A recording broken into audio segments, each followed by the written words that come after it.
Good evening, I'm Grace Brister. It was senior day at Rhodes Stadium and 4 Crimson Tide softball players were honored. Montana Fouts, Allie Shipman, Faith Hensley, and Ashley Prange were recognized for their accomplishments with Alabama.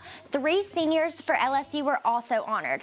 With 2 in scoring position, LSU's Mackenzie Rudity gets one through the right side, putting the Tigers up 4-0 in the first inning. LSU gets 2 more runs on the board in the 3rd inning. Alabama tries to catch up, but the Tide only scored 1 run in the bottom of the 4th when Bailey Dowling launches this one over left center. LSU wins this one 6-1. They'll be back in action tomorrow morning at 11:30 a.m. to wrap up the weekend series. Alabama head coach Patrick Murphy says he credits LSU for the way they played today and the approach going into tomorrow's game. I think we need to reverse what they did. We need to have really good starting pitching. We need to play great defense, and then the toughest thing is to get the timely hit. And those are the 3 keys, again, to winning a high-level softball game. Alabama faced LSU in Baton Rouge this evening. Ed Johnson up to bat. The Tide has a 3-point lead. He hits one up the middle to bring in 2 more for the Tide, advancing the lead 6-1. The Tigers cut the lead to 2, but Andrew Pinckney sends this one soaring over the right field fence for his 10th home run of the season.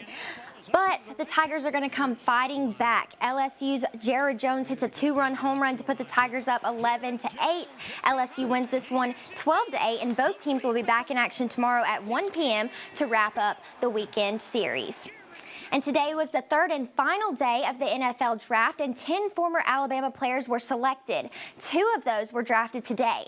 Former Alabama linebacker Henry To'oTo'o was drafted by the Houston Texans in the 5th round. He was the 167th pick overall, and former Alabama safety DeMarco Hellams was drafted by the Atlanta Falcons. He was the 224th pick overall.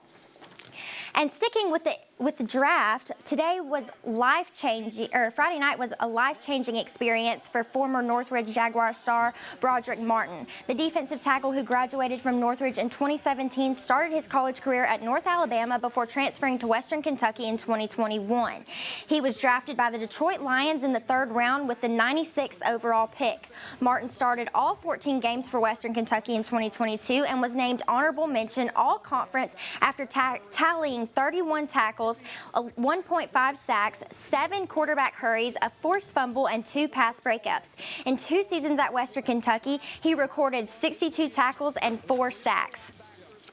2-time All-State thrower Jada Connor was in competition today at Northridge Sectionals. Yesterday, she placed 2nd in the shot put event, throwing 35-11. And today, she finished in 1st place for discus, throwing 114. She ranked number 1 in the state for 6A discus and will compete next week at the state championships down in Mobile. And former Alabama women's golfer Cheyenne Knight leads by 2 at the LPGA. That's the wrong video, but former Alabama women's golfer Cheyenne Knight leads by 2 at LPGA LA Championship at Wilshire Country Club. Knight shot 9 under through 3 rounds and has a 2-shot lead going into the final round tomorrow. Is there any way we can start that video over? Because Hillcrest faced Briarwood today for Game 3 of 6A playoff elimination game. And here's Evan Williams with a strikeout to get the Patriots out of the bottom of the 2nd. The Patriots' Jamison Farley knocks one out to right for a sacrifice fly, bringing in Rhett Turnipseed for the Hillcrest first run of the game. And Noah Lantham hits another sacrifice fly to right, bringing in Jaden Stewart for the Patriots. Hillcrest goes on to win this one 4-3 to advance to round 3 of the 6A playoffs. The Patriots will face Strandhope Elmore May 4th at 7 p.m.